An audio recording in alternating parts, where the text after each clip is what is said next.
Everything needs to be in balance with an equal and opposite part of itself, yin and yang, so to speak. And until you can get in flow, you will remain stuck. You'll have a blockage in your life, emotionally, spiritually, financially, whatever it is. You're going to get stuck.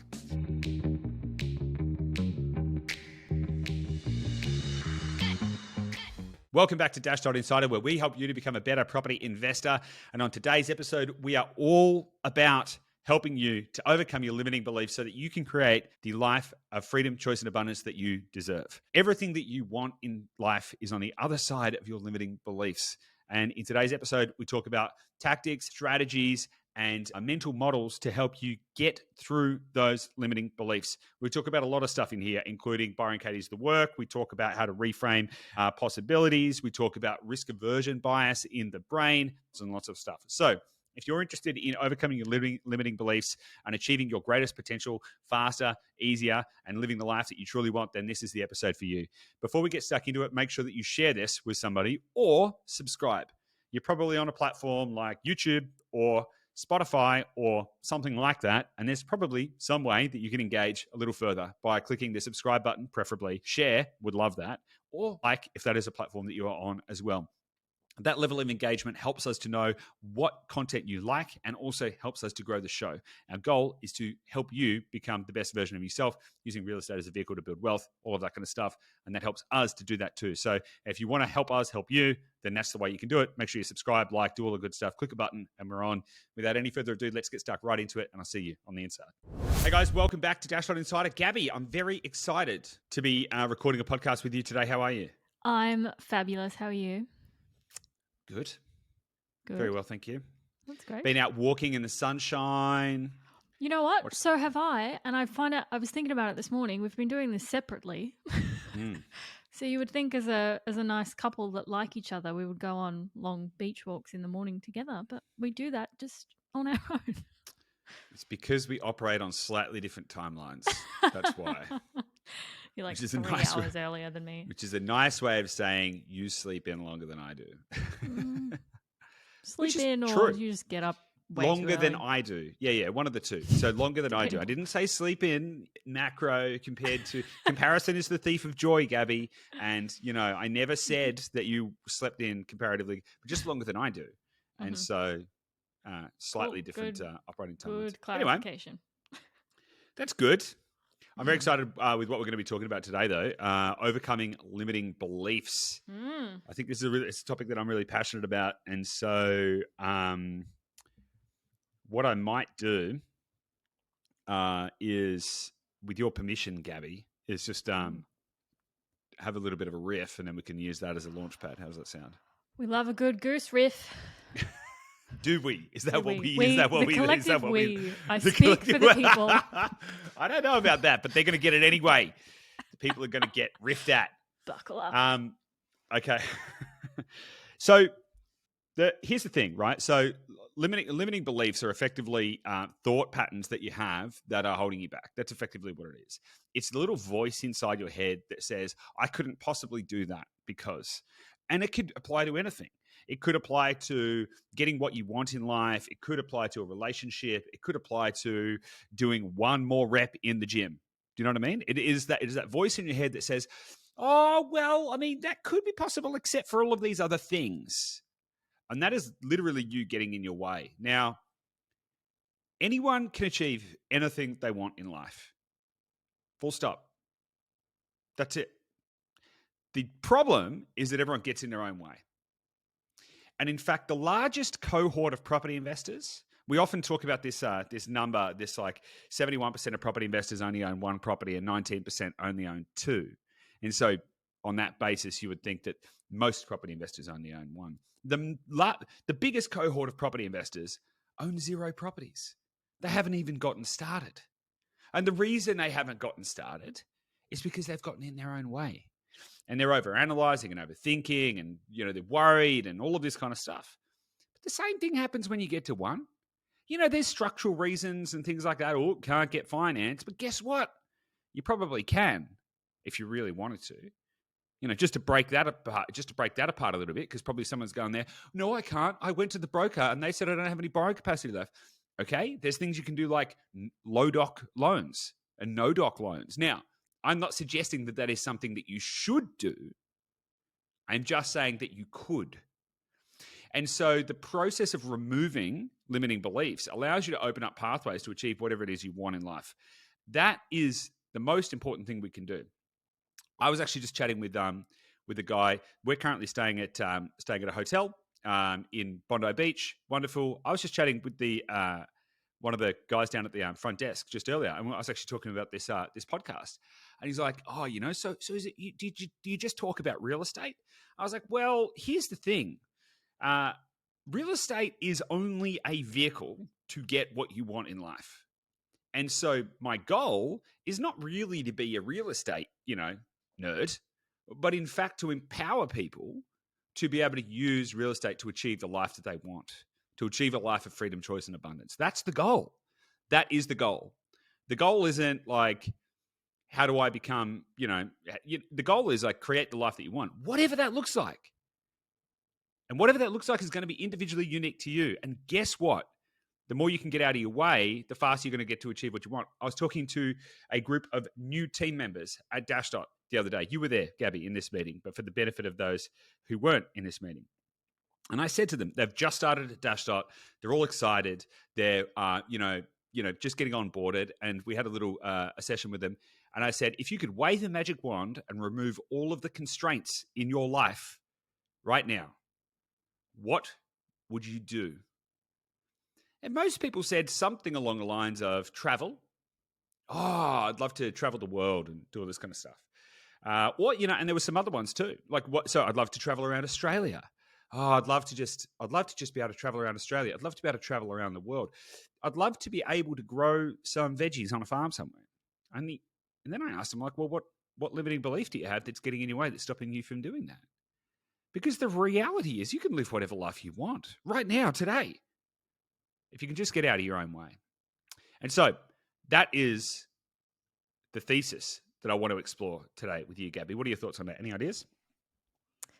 Any ideas? I mean, I'm trying to think where to start with it because it can seem quite a high level, ethereal concept, particularly like if people are listening and they're listening because they're into property and they're like, yeah, give me the property juice, give me the stats, give me the tips and market updates and stuff. What are you guys doing here telling me about my limiting beliefs? What do you know? So I'm trying to think how to bridge those two, because they're really, if you can master your mindset, it makes everything else easier. Yep, 100%. And so to your point, number one, we've never been a podcast which is all about like, here's the latest numbers from the market update. But what we do have, since we've evolved into Dashdot, the podcast into Dashdot Insider from formerly the Investor Lab, and if you haven't ever checked out, if you're new to this podcast and haven't checked out the Investor Lab episodes, go back a little bit. There's tons of gold in there. The function was to actually drive a little bit further into that. Hey, here's some practical advice that we can give to help you become a better property investor. That's the function of Dashdot Insider. But on that line, everything exists in a dynamic polarity with itself. What I mean by that is that everything needs to be in balance with an equal and opposite part of itself, yin and yang, so to speak. And until you can get in flow, you will remain stuck.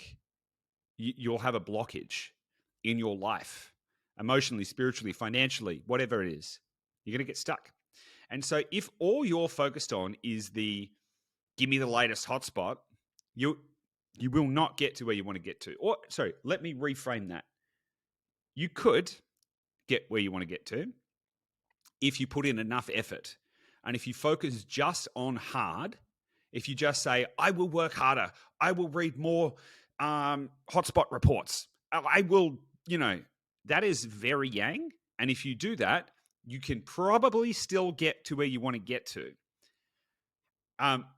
However, I'm here to tell you there's an easier way.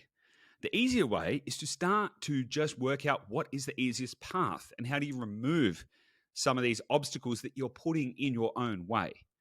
Because anyone can do whatever they want, and you can take the easy road or you can take the hard road. Now, the easy road isn't sit on a couch and wish it into existence, because that also doesn't work. Or let me rephrase that. It could work, but again, probably not the easiest and fastest way to do it, right? The easiest and fastest way to do it is to find the equilibrium between effort and intent. And that balance is the key. But in order for you to even be able to see the potentiality of all of the ways that you could achieve everything you want all at the same time, you have to deconstruct your limiting beliefs. I'm going to expand on that point, all at the same time. Because what most people believe is they believe that in order to get to the things that they want, they have to follow a sequence of specific events. I was actually listening to a meditation a couple of days ago, a Deepak Chopra meditation. And if anyone wants to check it out, it's Deepak Chopra's 21-day meditation challenge. It's on Spotify. Go check it out. At the very start of one of the 15-minute meditations, he asked a question. And I just thought it was such a great question. He said, how long does it take for a dream to come true? And I thought, what a great question. Because what we do in our minds is we say, okay, I want to achieve a specific outcome. Let's, for the point of this example, say, I'm going to be a millionaire. Let's just say that that's the goal, right? For the purpose of this discussion. I'm going to be a millionaire. And then in your mind, what you then do is you say, in 3 or 4 or 5 years, and so I'm going to put a time frame in there, right? I'm going to put a time frame in there, and then I'm also going to set a bunch of conditions that need to be met. So for example, it might be like, I'm going to go buy 10 properties in the next 5 years and then become a millionaire. And then when I do that, I will be able to go and travel the world and have a whole bunch of fun. I was like, okay, cool. So why did you have to put that time frame on it? Why did you have to put those specific qualifying factors in there? And also, why did you have to delay the thing that you actually wanted until after you've met all of these predetermined conditions? Who decided that? You decided that. You decided all of it. And the only reason you decided that is because you are making up rules for yourself. And if you're making up the rules, guess what? The rules can be anything you want. And so I believe firmly that the outcomes that we seek from the activities that we take can be experienced along the journey, not just at the end of the journey. Therefore, you can live your richest, fullest, most happiest, most enriched existence today rather than saying someday. And that kind of goes back to this idea, rather than a have, do, be kind of mentality around achieving your goals. When I have this, then I will be able to do this, then I will be this. So for example, when I have 10 properties, I will be a property millionaire. Just again, I'm just making these numbers up, right? And then, so when I have 10 properties, I can then go and travel the world, have the 10 properties, go and travel the world, and then I will be happy. Well, it's like, okay, well, maybe you could flip that around and flip it around to a be, do, have. Why don't you just be happy, right? First and foremost, why don't you just be happy? And if you're not happy, why aren't you happy? And what can you do about that? It's probably the first thing to solve. Because if you're happy, it doesn't matter. Like, you're all good. So solve for the happiness bit. And then maybe go do the things that you want to do. Travel the world. Then maybe you'll have everything that you want.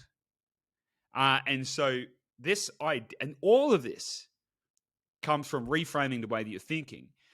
And people say limiting beliefs. Some people might have heard of limiting beliefs. Some people might not have heard of limiting beliefs. People that have heard of limiting beliefs might have a preconceived idea around what they are, right? But here is and those who've never heard of limiting beliefs, this might be the first time, right? And the easiest way to think about a limiting belief, kind of touched on it early on, is any thought that puts a constraint on your absolute potential. That's an interesting way to think about it. Any thought that puts a constraint on your absolute potential.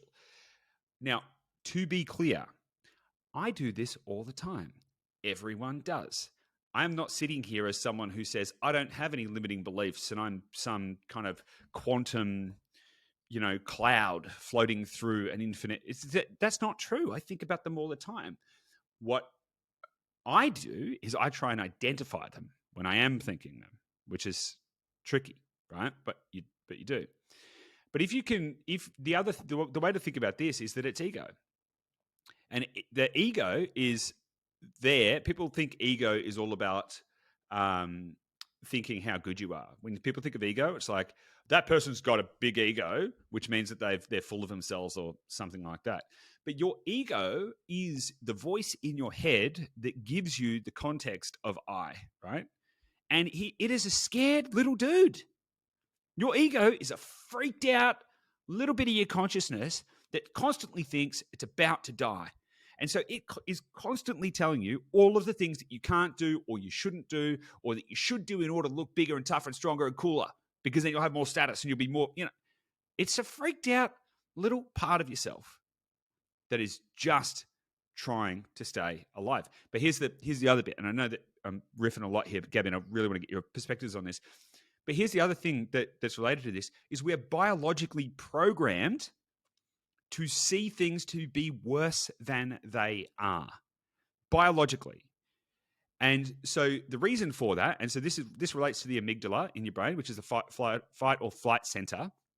And your amygdala is pre-programmed to assume that most things are going to kill us, because the downside of getting that wrong, if you're back, when we were, coming out of Africa and you're walking across the plains of Africa and there's a rustle in the bushes, you could stop and try and work out whether that's good or bad or whatever. But the downside of getting that wrong and getting eaten by a lion is massive. And so your amygdala is pre-programmed to assume first that everything's trying to kill us. And therefore, you're pre-programmed to have much more of a negative bias than a positive bias, which means that all things being equal, you are significantly more likely to assume that you can't do things than can. And that has actually been proven. There's been lots of studies around it. And the studies have proven that it is somewhere between 2 times more likely to think things are going to go bad, somewhere between 2 times and 10 times more likely to think that. So Daniel Kahneman's study on prospect theory proved fundamentally that it was between 2 and 2.5 times. So people will view the risk, so the benefit of gain or the risk of loss. They'll view the risk of loss as being 2 times greater than any potential benefit of gain. So there's actually a delta of 3.5 in that. There's other studies that didn't quite go into the statistical depth, but indicated it could be as high as 10 times. And so we're somewhere between 2 and 10 times more likely to think that we're not able to do something than are. And so therefore, the entire game is not to become some ultra optimistic being that thinks that everything is perfect and that everything's just 100% of everything is going to work out. Just imagine if you could just get that into a 50-50 balance. Like, imagine if you just got that back to equilibrium. Like, how much more opportunity you'd be able to expose yourself to. Because most people freak out and think, well, what if this doesn't work out? And this goes back to the kind of like the why most property investors are stuck at 0 properties or 1 property. They're like, what if this doesn't work out? And it's like, yeah, but what if it does? What then? Anyway, I've been talking for a while. Do you have any, you want to get in edgeways here? Because you can tell I could just bloody keep going. I can keep going on this for a while. It's so important though, right? And it's important to, like, we wanted to spend some time on this because I feel like it's not, particularly in this space that we're in, not many people talk about it and relate it to, I mean, you hear heaps of people talk about personal development and this kind of stuff, but relating to Australians trying to build their wealth, trying to make something amazing out of their life, like, this is kind of why we wanted to talk about it. You had a good point about the frustration going back. You were saying, like, you feel like people can get caught up in like, oh, I need to learn about the next hotspot, and you just need to get caught in these like, this is what I need to do in order to have success. And I think part of this, the first step is like identifying what limiting beliefs you have, right? And so for me, I actually find that it's times when I feel frustrated. It's things that I feel like I have to do. There's just something in me that's like saying, I have to do this. Otherwise, my amygdala might be saying I'm going to die or something drastic is going to happen. Logically, when you can acknowledge that and identify that, you can see that that doesn't make sense. But it's something in you that is saying, I have to do this in order to do like to get Y result. And so I think identifying like what are those things that you're doing that actually frustrate you, that you feel like you have to do. Whereas when you actually kind of look at them, you go, do I really have to do it that way? Can I just pause and just sit and think about this a bit longer before I actually just run off and put something into action and just keep running on this hamster wheel, doing these actions that I've been conditioned through all of my experiences in life so far to think that this is what I have to do. Is there a better way that I can do this? Because I can tell you there are thousands, if not millions, of property investors that have had success in property investing that have not read every single hotspot report that comes out every week. Like there are so many ways to get the outcome that you want. So just really pausing and reflecting on what is getting in my way here. What is influencing me to act in a way that isn't actually necessary? And you actually become more efficient. You become happier. And I like the frame you were saying about like be do have. It's like the have or the be at the end. The ultimate goal people always end up is like, then I'll be happy. And if you can spin that around and go, okay, how can I do things that are gonna keep me happy now that ultimately like can't help but create my success? And thinking about it that way. And it really changes the way that you think about what actions you actually have to do. Quotes. Totally. A lot of people have big goals around money. Mm. And it's quite funny, right? Because a lot of people have really big goals around, I'm going to have a certain amount of money, then I'll be happy. Yeah. And I was talking to somebody about this yesterday, actually. And I was like, you can have, and I'll use the frame that I was using in this conversation just for consistency. But it was like, if you have this idea that, my goal, my vision or whatever is I'm going to have $10 million in the bank. It's like, do you want $10 million in the bank? What the hell is $10 million in the bank going to do? What are you going to do? Like, what are you going to do with $10 million in the bank? Yeah. What are you actually going to do with it? You're just going to like stare at your banking app on your phone and go like, look at that $10 million in there. I'm a freaking legend. Or what? Or actually, what do you want to be able to live your life without having to worry about what you're spending your money on in your day-to-day life? That is which is what most people really want. Which is what most people really want. And that is a very big difference, because being able to go and do the things that you want in life, because what you realize is that unless you are trying to specifically spend money on exorbitant luxuries, and I'll come back to that, then there is a limit on how much money you could spend. Right, there's a limit on the price of food. Right, you can go, even if you only dined at fine dining restaurants, there's still a limit. Now, most people are not going to go dine at fine dining restaurants 2 or 3 times a day every day. Right? So, in a practical sense, there's a limit on how much you can spend on food.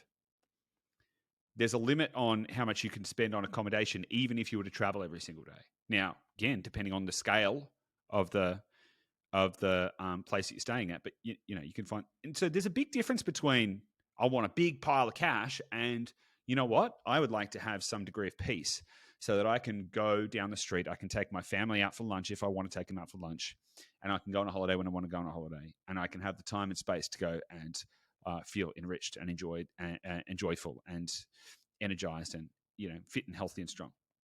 And so part of this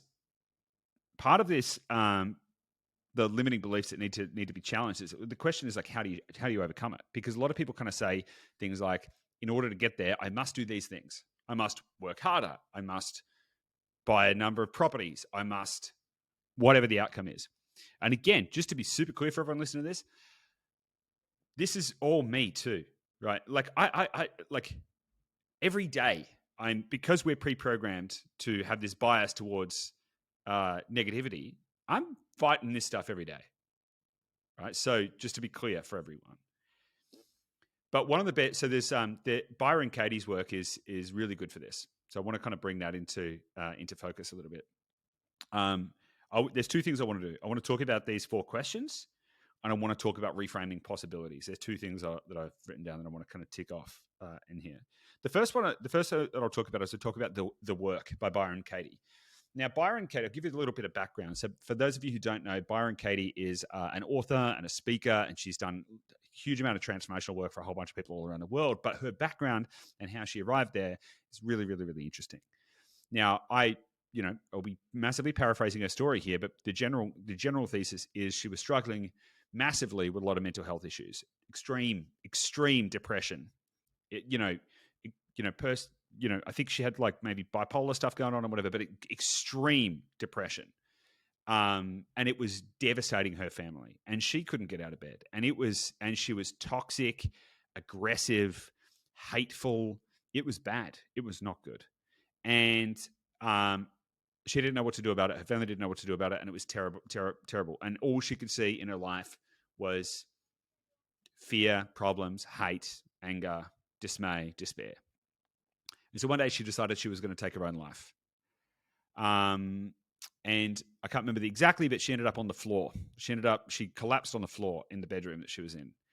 And as she was laying on the floor, she asked herself 4 questions. And these 4 questions helped her reframe all of those belief systems that she had going on in her life. Now, just to be clear, I'm not trying to belittle or shift anyone. If anyone's struggling with any mental health issues, this story is not meant to in any way diminish anything that you're going through, but just to explain Byron Katie's story. That's all. So the 4 questions she asked herself, and you can apply this to any limiting belief that you have. It's so powerful. The first question is it true? Whatever it is. It could be like, oh, I can't possibly go do that. Is it true?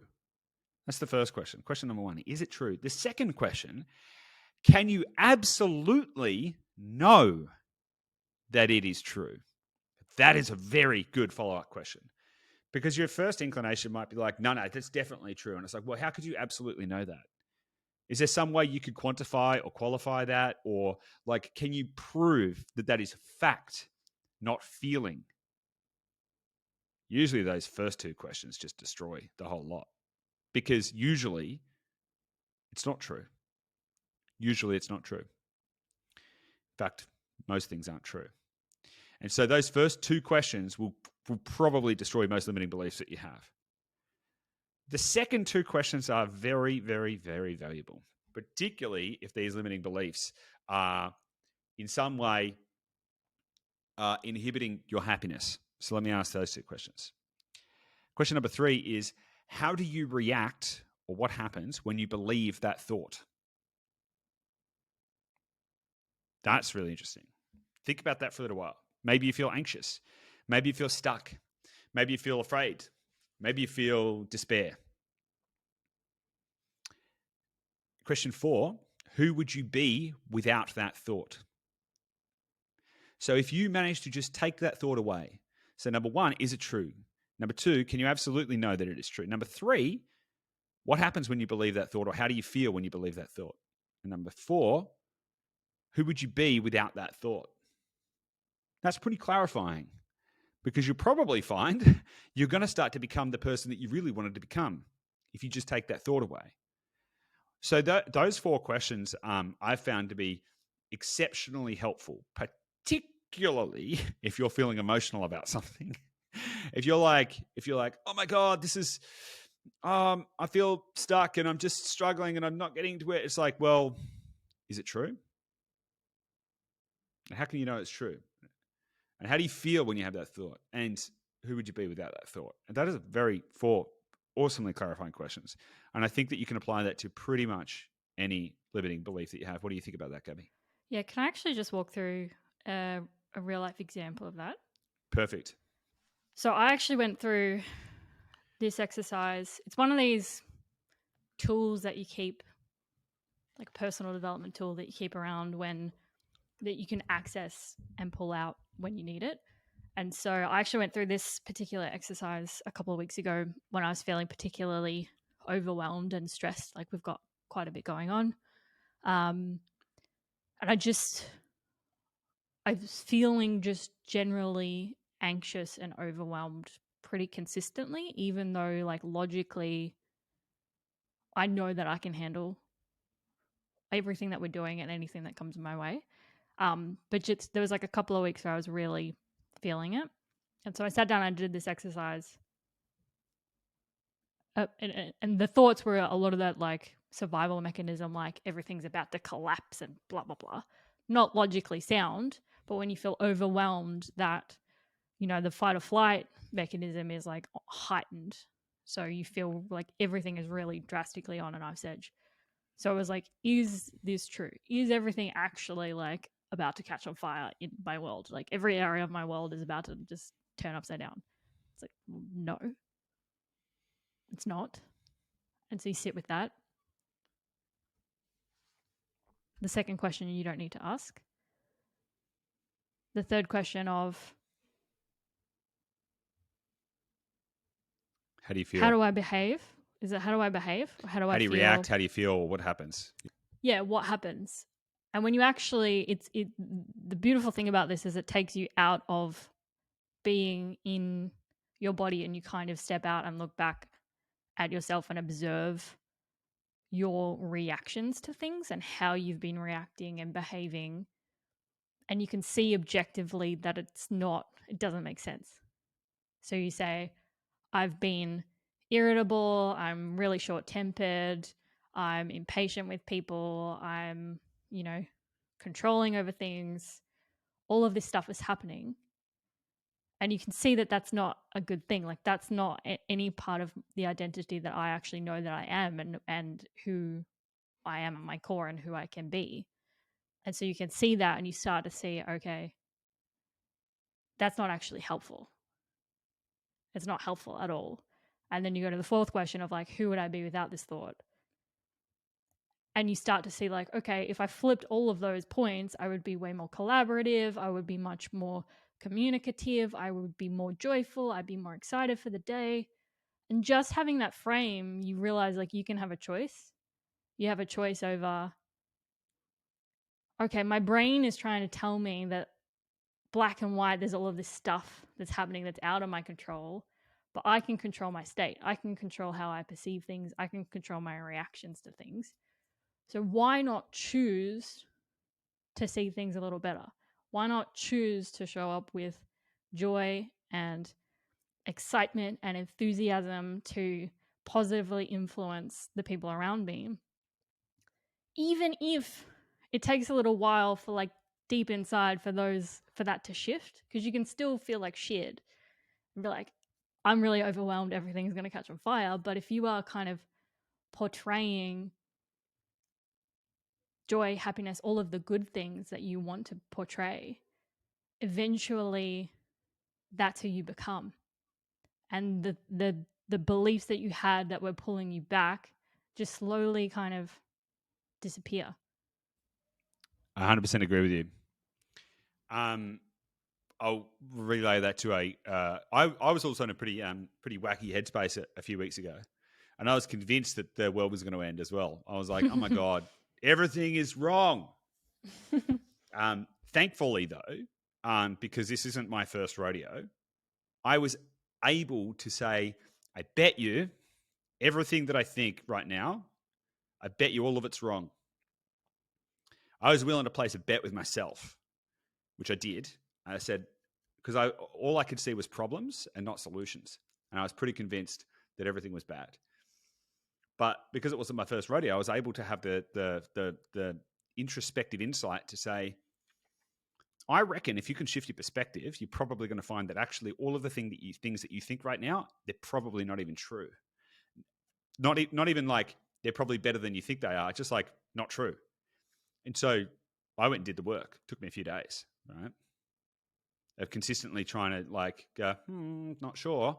But through the process of doing that, when I could get to the other side of it, I looked at all of the things that I thought were true, and none of them were true. None of them were true.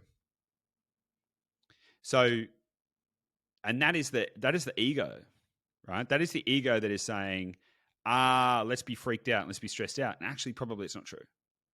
And your perception is your reality. Like in a very literal sense, your perception is your reality. If you walk outside and you look up at the sky and you say, oh my God, today is beautiful. What a wonderful day. It's wonderful weather. I'm very excited for today. This is going to be great. How are you going to feel? You're going to feel great. You're going to see joy in the world. You're going to be happy. You walk outside and look at the sky and go, oh, it's too hot, or it's too wet, or it's too cloudy. Oh, today's going to suck. Then guess what is probably going to happen? Your day's probably going to suck, right? And so in a very literal sense, nothing is good or bad. Everything is only given the emotion that you apply to it. And so you get to choose what that is. And so any given set of circumstances can be viewed through any number of lenses to give a very different perspective on reality. And so bringing this back to reframing limiting beliefs, right? Because that's a really hard thing to do. Because it's one thing to kind of like shift your perspective. It's another thing to change what you believe is possible, which is actually fundamentally what we're talking about here with reframing limiting beliefs. Limiting beliefs can happen at all scales. But most people, for example, might think something like, okay, if I want to make, again, I'm just going to make these numbers up for the simplicity of the conversation, but I want to make $1 million through property. So therefore, I need to go and buy 10 properties. Let's say that's a belief. Well, what if I told you could make $1 million buying one property? In fact, you could make $1 million in real estate in less than 60 days without buying a single property. Would you believe me? Most people are like, you can't do that. Limiting belief. But it's been done before. I mean, Donald Trump has done that using options and like buildings and shit in New York. He took options over the building. And maybe I got the timeline wrong there, but it was a very short amount of time. He took an option over a building and then flipped the option and made millions and millions and millions of dollars. Never bought the asset, controlled the asset, flipped the asset on and made millions of dollars. And he did it in an extremely short amount of time with no capital outlay out of his own pocket without ever purchasing any real estate. And so the question you've got to ask yourself is, and this goes back to the second question, can I absolutely know that this is true? Is there any evidence to suggest that anyone's ever done anything different to this and succeeded? Because the thing is, you don't need to be a trailblazer. You don't actually need to be the first person ever who's ever managed to achieve this grandiose feat. Although you can be. Don't let me get in your way. Don't let me get in your head either, right? Keep your possibilities growing, right? But the thing is, you can probably just prove to yourself that somebody's done it before. You know, a lot of people think it's not possible to buy a large number of investment properties in Australia. Well, is that true or is that not true? And you can just find a whole bunch of people who've done it. Heaps of people have done it. And recently as well, not just like, oh, they used to be able to do it once upon a time. Heaps of people have done it recently. You know, like there's all of these beliefs that are getting in people's ways. They can just all be deconstructed by seeking proof and reframing possibilities. It's like, can I go from zero to millionaire in under 12 months, starting from scratch? Of course you can. There's tons of people who've done it. Tons, heaps, and like stupid thousands, tens of thousands of people have done that. So that's not really a question, like, of can it be done? The question is like, is that what you want to do? And how are you going to get out of your own way to allow yourself to do that? I think in there, though, there's a step deeper than can it be done. I think where people get stuck is actually the can I do it? It's the belief in yourself. So it's like, okay, hypothetically make $10 million in real estate in 12 months. You're like, not sure. But then you could go and find other examples, which is a really good start of someone who has done it or something similar. You're like, okay, mechanically it can be done, but still, can I do it? I don't think I can do it. Why do you think that is? Why do I think it is? I think just like people have so many beliefs about their own capabilities that they don't even realize. And a lot of it is not logical. And I think there's a lot of external circumstances that people like to use as explanations for their situation.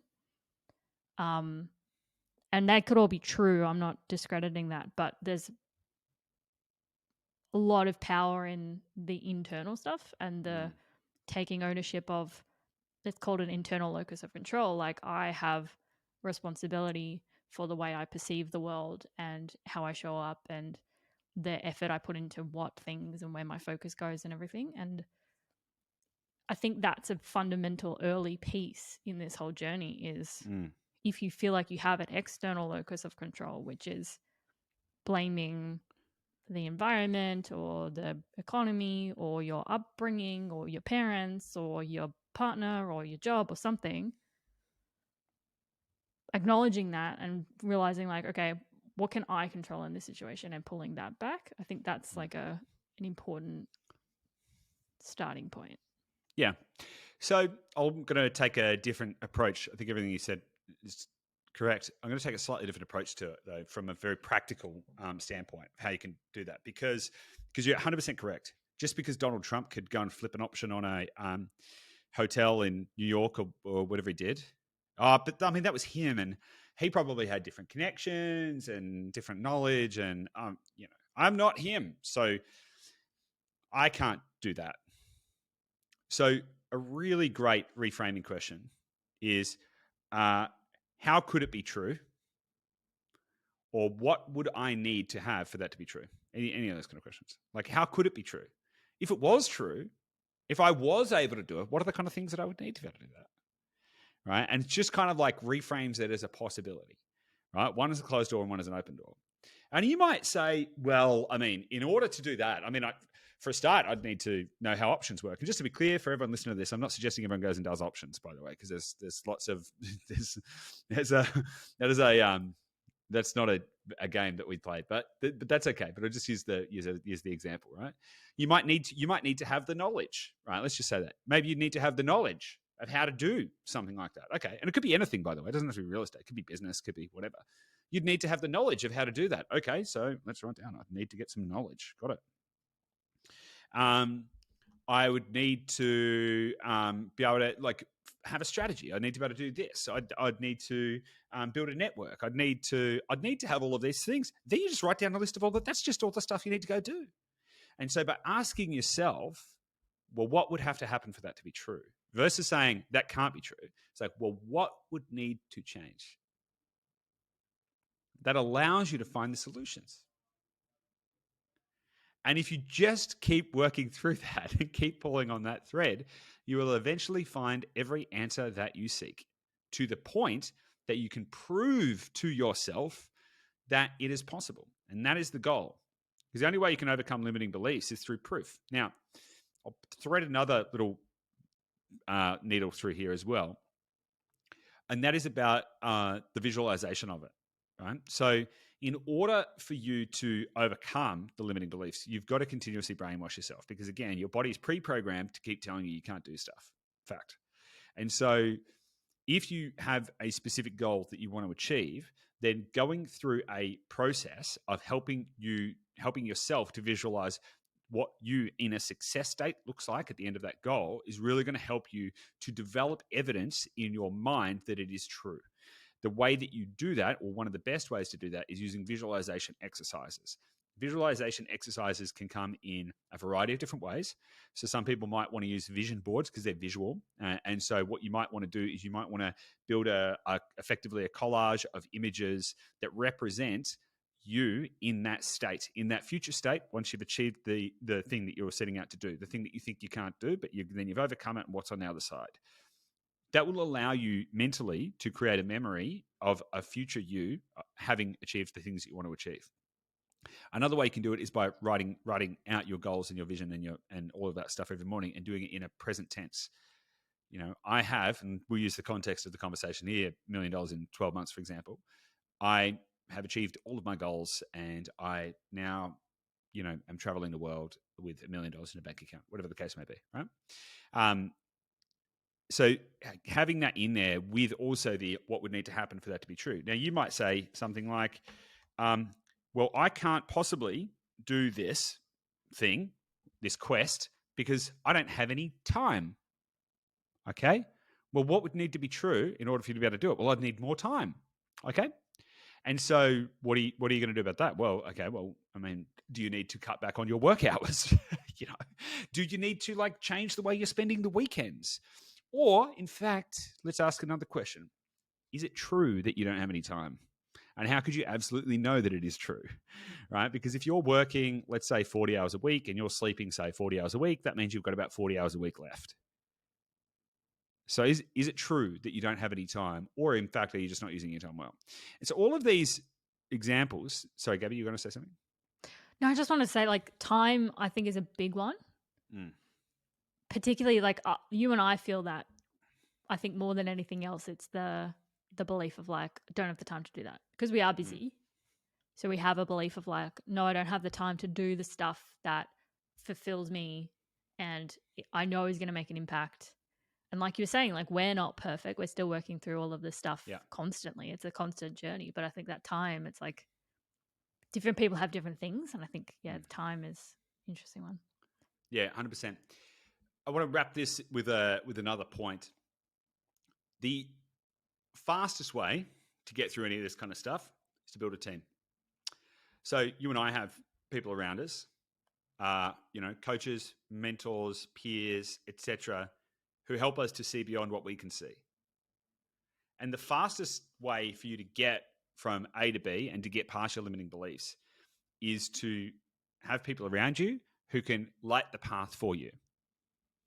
And so to that degree, and particularly as it relates to real estate, is like you don't have to go and solve all these problems yourself. One of the best things we've ever done is we've had a really great business coach and business mentor that we've been working for a couple of years. He's way further ahead than we are. And so when we're like, I think this thing's broken, he's like, no, it's not broken at all. You're just here. You're just at this stage of the journey, and this is what happens. And then the next thing that will happen after that is that. So you're like, oh my God, really? Oh, okay, cool. Let's just keep going then. So the fastest thing, the easiest way to fast track your success is to find somebody else who can give you the perspective you need. Because all of the stuff we've spoken about, that's all you dealing with you, right? And, I wrote something down. I wrote something down earlier, and I thought it was a really interesting way to frame up that. Actually, I'll skip that because I haven't got it in front of me. But this has all been you trying to overcome you, which is great, and absolutely do the work on yourself. But you know what? Getting somebody else to be able to tell you what's going on is really useful too. I mean, I had that even a few weeks ago, as I mentioned just earlier, when I was like pretty sure everything's on fire and everything's going to blow up. I actually had somebody else, not you, but somebody else near me who said, I don't think that it's true, and I think you need to go and take some time to think about it. And I was like, man, that's awesome. Okay, I respect that person. I trust that person. And, geez, I wonder if they're right. That caused me to then go, I better go and take some time out and work out if it's true or not.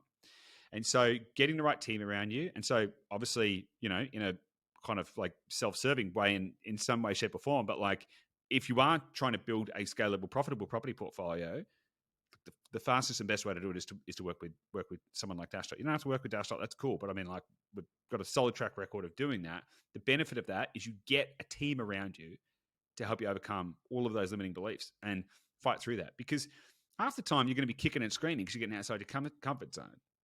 And everything you want in life is on the other side of your comfort zone. And what are comfort zones? They're limiting beliefs. They're like, couldn't possibly do that because that's all the way over there where it feels like I'm going to die. Ego again. And so it could be a coach, it could be a mentor, it could be building a professional team around you, whatever it is, whether it be in business, whether it be in real estate, whether it be in fitness and health. I mean, me personally, I've just engaged a PT, personal trainer, for the first time in quite some time, because I'm like, you know what? I've reached a threshold with weights where I feel like there's a fear that's stopping me from like lifting heavier weights. And I'm like, you know what? I need somebody else around me who can tell me that that's okay, so I can get past that limiting belief. Then I'll be good again. And so you can engage this kind of thinking in any part of your life in order to help you to live a better, richer, more fulfilled existence where you can achieve all of your greatest potential. Because that's what it's all about. The quest is happiness and to be the absolute best version of yourself and to get out of your own way. And the faster you can do that, the faster you can achieve everything you want. And the easiest way to do that is to remove doubt. If you can get rid of the doubt, then all of it becomes possibility. I think that's the message. Anything you want to add, Gabby? No, that was awesome. Okay, guys. Well, I hope that this has helped you. I hope this has been a useful episode for you. If it has, make sure you send us an email and let us know. What's the email address now, Gabby? podcast@dashdot.com.au. Nice one. And make sure that you share this with somebody who needs to hear it. Make sure you share this with somebody who needs help to overcome their limiting beliefs and to achieve their greatest potential. That's all for now. We'll see you in the next episode.